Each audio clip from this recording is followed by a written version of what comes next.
Hola nuevamente con todos, bienvenidos una vez más a este espacio. Vamos a hacer a manera de podcast. Voy a compartir con todos ustedes este tema que me han solicitado mis hermanos y que he conversado con algunas personas, sobre todo en estos últimos días, que me parece un tema muy interesante. Me voy a permitir revelar el secreto de Baphomet, que es definitivamente y en última instancia, ¿qué es el Baphomet? Empecemos haciendo una referencia histórica. El Baphomet aparece con los caballeros templarios, es verdad. Que los caballeros templarios tienen internamente algún tipo de culto que hace referencia a este Baphomet, es verdad. Pero ¿qué es este Baphomet? En primer lugar, se le atribuía y utilizaron esto de excusa los genios de la Inquisición que traicionaron a la Orden del Temple. Y ya sabemos históricamente el sinfín de historias que se inventaron para tratar de demostrar o justificar la persecución contra el Temple, aduciendo que eran herejes, satánicos, sodomistas, etcétera, etcétera. ¿Cómo quisieron justificar? Precisamente por información que no la tenían completa, información que la tenían a medias, porque la Orden del Temple no fue una orden secreta, es una orden discreta, como lo es hasta el día de hoy. Una cosa es el secretismo y otra cosa es el hermetismo. Nuestra orden sigue siendo hermética, de acuerdo a su procedimiento alquímico interno, pero no es secreta ante el mundo. Es decir, no somos gente ultra secreta que trabaja tras bastidores, etcétera, etcétera, no. Pero en la época de nuestros hermanos mayores, pues esta santa inquisición sí intentó desprestigiarles. Uno de las tantas historias que se inventaron, mitos y leyendas urbanas incluso, era que adoraban a una cabeza barbuda. Esa cabeza barbuda bien pudo haber sido también la tergiversación de lo que era el conocimiento de Janus o Janus, que es una simbología que atañe cierta información esotérica. No es un objeto de culto, no es una entidad de culto, es una simbología hermética, esotérica, mística y espiritual que nos habla de varias cosas, entre esas los ciclos cósmicos, el Señor de las Puertas, tiene las puertas porque tiene las llaves de las puertas. ¿Cuáles son estas puertas? La entrada al mundo de las almas de los hombres, la entrada al mundo de las almas del mundo espiritual. Está relacionado con los equinoccios, con los solsticios, sobre todo solsticio de verano, solsticio de invierno, o solsticio de junio, solsticio de diciembre. Mejor aún, San Juan Bautista, San Juan Evangelista. Por eso es que los templarios eran y somos sanjuaníticos o juanistas, precisamente por eso. Eso representa la cabeza de Janus. No es un ser de adoración, pero no es el Baphomet, tampoco es el Baphomet. Ahora, ¿qué es este Baphomet? Para entender bien el culto o la tradición o el ritual, dijéramos, mejor dicho, de Baphomet, tenemos que explicar otro antecedente. Mucha gente el día de hoy, en pleno siglo XXI, pretende decir o creer que el Baphomet es el macho cabrío de Méndez, esta figura que vemos aquí. El macho cabrío de Méndez es una invención, artísticamente hablando, de Eliphas Levi, Louis Constant o Eliphas Levi, el famoso mago Eliphas Levi, que sus libros son espectaculares. Tiene una visión esotérica, mística, energética, mágica de otro mundo, indudablemente. Si bien es cierto, él hace la referencia a Baphomet con esta construcción, habría que analizar en otro momento las profundas implicaciones del porqué. Pero este no es el Baphomet tampoco.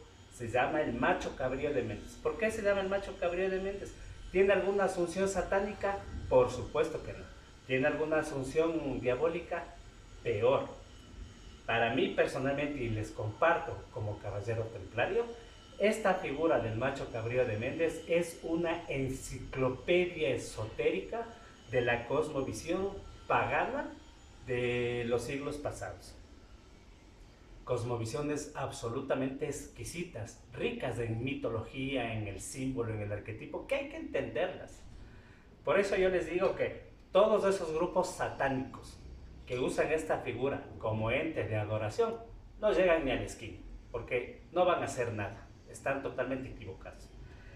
Esta figura del macho cabrío de Méndez toma el nombre primero por una festividad en Méndez, que es una antigua ciudad al sur del río Nilo, en el que se utilizaban las cabras como parte de la tradición local. No tiene nada que ver con Belcebús, Baales, nada por el estilo. Era una festividad local.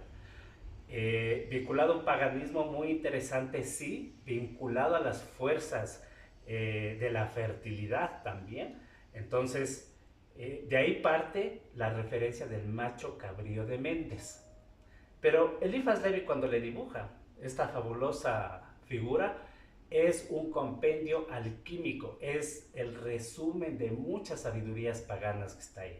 El proceso alquímico del solve et coagula, como es arriba es abajo, las fuerzas, el mundo espiritual, el mundo terrenal, el sol y la luna, el falo como la fuerza de creación, los senos del cuerpo humano que representa la fertilidad femenina, la cabeza en forma de macho cabrío que representa también la estrella de 5 puntas, que es el pentagrama, que no es nada más que la alusión al ser humano.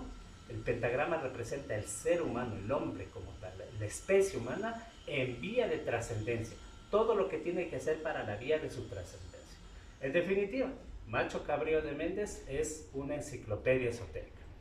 Repito, todo aquel que cree que es un ser de adoración está cometiendo un craso error. Y si hay grupos que han nacido y que hacen de esta figura un objeto, sujeto de adoración, peor todavía, tienen una psique trastornada a causa de una confusión terrible, ¿ya? Ahora, tampoco es Baphomet. El Baphomet, la palabra Baphomet, si bien es cierto, también ha sufrido variaciones con el juego de palabras que terminan en bios, phos, metis, es decir, la vida, la luz y la sabiduría, la vida, la luz y el conocimiento, ¿sí? También tiene que ver con relaciones esotéricas de desarrollo humano espiritual que están vinculadas y está abocada a la trascendencia del ser humano también, pero no es el Baphomet. Ahora, ¿qué es el Baphomet, mis estimados? Con esto voy a revelarles breve y sencillamente lo que es el Baphomet para los templarios. En la época de los templarios, acuérdense que nuestros caballeros hermanos mayores no solo rescatan y manifiestan, sino que son ellos mismos la manifestación directa de este conocimiento que se llama la tradición primordial. ¿En manos de quién estuvo? De los hermanos decenios. Cuando desaparecen los hermanos decenios se dividen en tres ramas esotéricas, que van a dar origen a varias religiones incluso. La una, la cábala judía. Ya conocemos la cábala hebrea, el conocimiento y la sabiduría hebrea, judía. Por otro lado, la cábala cristiana. ¿Cuál es? La gnosis, el gnosticismo, que no es lo mismo gnosis y gnosticismo. Ya hablaremos. Por otro lado, la cábala musulmana, el batín, los hijos de Ismael y los fatimistas. Pero ¿qué pasa? Llega Mahoma, va a revivir este conocimiento, es traicionado por un grupo numeroso de gente que le traiciona y trastoca y tergiversa todo ese conocimiento. El verdadero conocimiento queda en el ismaelismo de los fatimistas, que después va a aparecer incluso en los sufís, en el esoterismo sufí. En el mundo cristiano, en el cristianismo primitivo. indistintamente todas las religiones, el movimiento primitivo es el que tiene el conocimiento de la Sofía de la Gnosis. Lo mismo pasa con el Batín de los hermanos musulmanes y la Cábala hebrea, obviamente. Esas tres ramas son una sola, que es parte de esa tradición primordial y se separa. Los hermanos templarios llegan nuevamente a manifestarla. Entonces, ¿qué es lo que pasa? De estas tres ramas, ya en el nuevo siglo, hace 910 años, y de 910 años hace 1000 años atrás, ¿qué es lo que pasó? De estas tres ramas, una ya no tiene la iniciación, a pesar de ser un conocimiento fabuloso, espectacular, es la Cábala judía. Ya no tiene iniciación. Se quedan dos iniciaciones, el esoterismo cristiano y el esoterismo musulmán. ¿Quién representa el esoterismo cristiano? Juan el Bautista, porque fue el principal precursor. Si hablamos de la presencia del Cristo, ya profundizaremos sobre esto. ¿Quién va a ser el precursor para la presencia del Cristo que se manifiesta en Jesús? Es San Juan Bautista, Bap, de Baptiste, Juan Bautista, Bap. Y el proyecto tenía que seguir y se ve estancado, y el que tenía que darle la línea de continuidad es Mahoma, conocido como Mahomet, Homer, el profeta Muhammad, o como le dicen en Francia incluso también Homer. Entonces es Homet. Baphomet significa la unión de Bautista y Homet. ¿Qué quiere decir? La unión del esoterismo cristiano con la unión del esoterismo musulmán. ¿Por qué es esto?